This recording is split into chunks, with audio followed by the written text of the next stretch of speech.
So I know this is probably not the first fragrance that you would expect me to be releasing a review for in November, but if you're like me, you'll wear a fresh fragrance any time of year. So the fragrance that we're going to be talking about today is Khadlaj Island. This is actually a recent pickup of mine. I found this one at TJ Maxx for around $30. I've actually worn this fragrance for a week straight. Now, whenever I make these videos where I've worn a fragrance for an entire week straight, I'm not doing that intentionally. Actually, what ends up happening, I get a new fragrance in, I'm really enjoying it, and instead of just testing it for a few days, I end up wearing the fragrance nonstop. And that's exactly what happened with this one. I fell in love with this fragrance off of the first initial smell. Really quickly though, before we get into the review of the fragrance, if you enjoy my channel and you enjoy this kind of content, go ahead and subscribe to my channel so that you can stay up to date on everything that I post from here going forward. Now, taking a look at the presentation on Khadlaj Island, honestly, it's a really nice presentation, especially when you take into account the price of the bottle itself. Only spending about 30 bucks on this is a really nice presentation. You get a gold cap that actually does kind of have a little bit of weight to it. The part right here where it says Island on it is like a plaque that's glued onto the front, and it does have a nice bit of heft to it. It feels high quality in hand. And speaking of high quality, they did not cheap out on the atomizer. We have a nice pressurized atomizer on this one. They even went that extra mile to put Khadlaj right there on the cap itself. Now, getting into the actual scent profile of this fragrance, this one in the top, you're gonna have pineapple, ginger, iris, and cypress. In the mid, you're gonna find coconut and some woody notes. And then in the base of the fragrance, you're going to find some tonka bean, some sandalwood, amber, and ambergris. Now, when you first spray this one on, you are getting a very juicy pineapple note. That pineapple is definitely at the forefront of this fragrance. And accompanying that, I personally get a bit of like a fizziness that's coming from that ginger.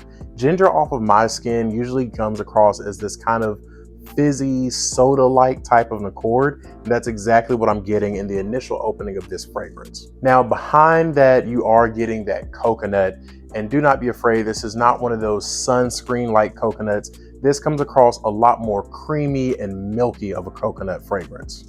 I believe that sandalwood is also playing into that overall creamy nature that sits in the background of this fragrance.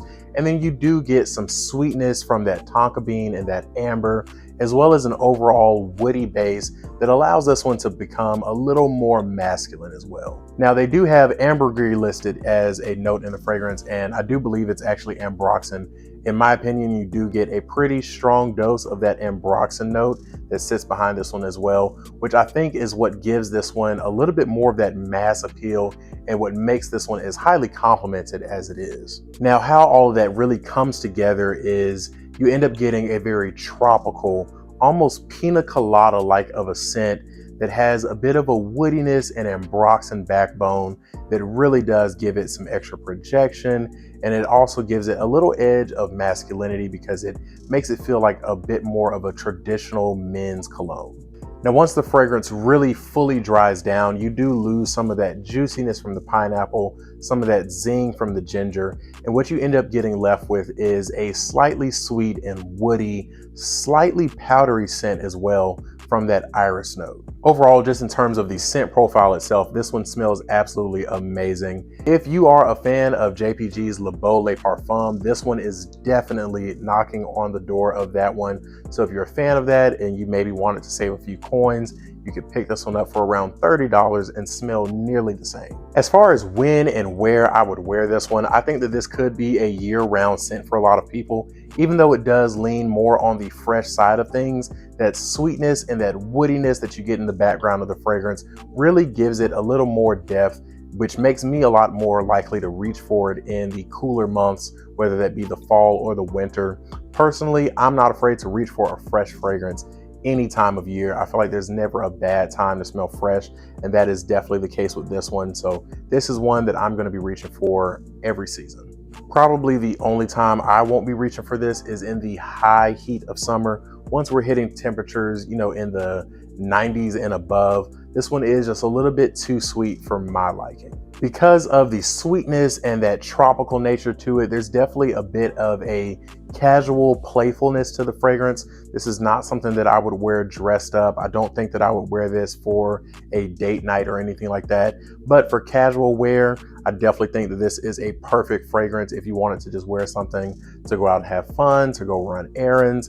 I've even worn this one to the gym on quite a few occasions, and depending on what you do for work, you could probably even get away with wearing this at work as well. In terms of who I could see wearing this one, I think this one is actually kind of versatile in terms of it has a wide array of people that I think would be attracted to this fragrance. It has that tropical fruity and sweetness that I think a lot of the younger demographic is going to be drawn to, but it also has a little bit of maturity coming from those woody notes, that iris, the amber, that I think that it is going to also play well with the older demographic as well. So I think that overall this one is going to hit the mark for a lot of people of varying age ranges. The only thing that I will say is that I do think that this one leans masculine. So if you prefer more unisex or more feminine leaning fragrances, this one might not be for you. But if you do like those more masculine leaning scents, definitely one to check out.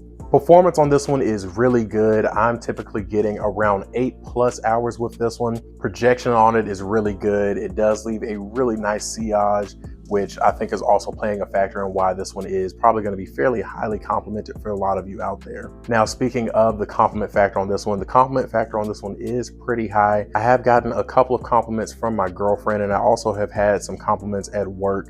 This is one of those fragrances for me that cause what I call a chain reaction compliment, where one person says something and then other people begin to chime in about it as well. And that's exactly what happened with this one for me. Now, of course, whether or not you're going to get compliments is extremely subjective. I can't sit here and tell you that this fragrance is guaranteed going to get you compliments, but if you carry yourself in a respectful way, you have nice clothes on, you have a good attitude about yourself, you take care of the way you look, this is definitely going to be a cherry on top. Overall, I would have to say that I am really enjoying Khadlaj Island. I'm very curious to see what some of the other fragrances in that Khadlaj Island line are like. I know they have Vanilla Dunes, and I think recently they've released a Khadlaj Island Dream. Very curious to see if those are living up to the hype of the original one. I am getting a lot of joy out of wearing this one. I've worn it, like I said, for a week straight. I am going to try to pull back from wearing it so that I can let a few other fragrances into the rotation, but definitely had an amazing time wearing this one. Was able to smell it all around me while I was at work, while I was at the gym, while I was just out and about in the world, and it definitely is a very pleasant smell.